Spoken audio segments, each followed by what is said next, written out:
বন্ধুরা, আপনারা জানা আমাদের এই প্রিয় মানবিক ভাই ইরফান ভাই গতকাল থেকে খুব অসুস্থ। আমরা গতকাল রাতে আসছি, সকালেও আসছি আমরা টোটাল হেল্পলাইন থেকে, এবং কি আজকেও এই মুহূর্তে আসছি। আমরা দেখি ইরফান ভাই কি অবস্থা, শরীরের কি অবস্থা ভাই?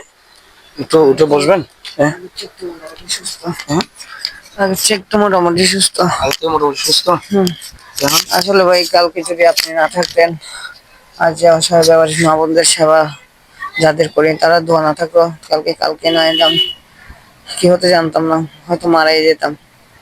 আসলে হঠাৎ অনেক অসুস্থ হয়ে পড়ছি। আমি তো কাউকে নিঃশ্বাসে ফেলতে পারতেছি না, যে আমার কাছে ফ্যাট ফেটে যাবে, আমার বুক ফেটে যাবে, বুকে তো প্রচন্ড ব্যথা। আমি নিজের চিলে চিলে কান্না করছি। এমন কেউ পাশে পায় নাই যে আমাকে একটু সেবা দিবে। শুনছি আপনাকে নক দিলাম, ইমার্জেন্সি ভাবে আপনি আসছেন।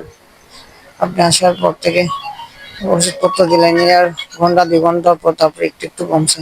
আপনি পুরো রাতে তো ছিলেন, 4-5টা স্যালাইন কন্টিনিউ চলছে। এখন আগের থেকে একটু ভালো লাগতেছে। দেখতেছেন উনি আসলে উনি রাস্তা যারা বেয়ারিশ মা বাবা আছে ওদের নিয়ে কাজ করে, ওদের ওদের আশীর্বাদ, ওদের দোয়া, ভালোবাসা আল্লাহর মধ্যে এখন অনেকটা ভালো আছে। আমরা গতকাল রাত থেকে যারা প্রাথমিক ট্রিটমেন্ট যেটা দেওয়া দরকার, স্যালাইন এবং বোমের ইঞ্জেকশন, পেটে ব্যথার ইঞ্জেকশন, সেটা কমানো চালাই দিচ্ছি আমরা। সকাল থেকেও স্যালাইন চলছে। এখন আল্লাহর মধ্যে স্যালাইন অফ আছে, ভালো আছে আল্লাহর মধ্যে। একটু সময় লাগবে।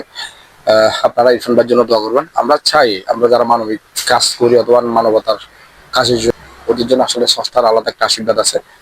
আর ওনার কথা বলতে নয়, এটা চট্টগ্রাম এবং পুরো বাংলাদেশ ইরফান ভাইকে চিনে না এমন খুবই একটু কাছে থেকে দেখাও।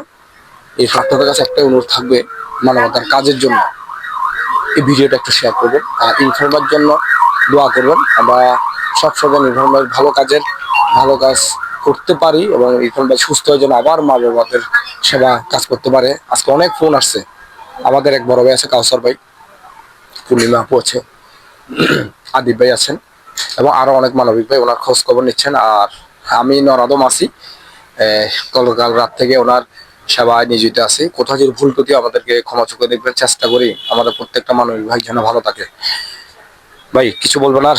যারা বিপদের সময় আসে, যারা অসুস্থ হলে বোঝা যায় কে আপন কে পর। আমি এটা বলবো না যে টুটুল ভাই আসছে আমার আপনজন, তা না। উনি আমার খুবই কাছের মানুষ, আর সবার আগে উনি ছুটে আসে। যে কোনো আরেকবার অসুখ করছিল আমার, উনি ছুটে আসছে, প্রথমেই ছুটে আসে উনি। আমি টুটুল ভাইকে ধন্যবাদ দিয়ে ছোট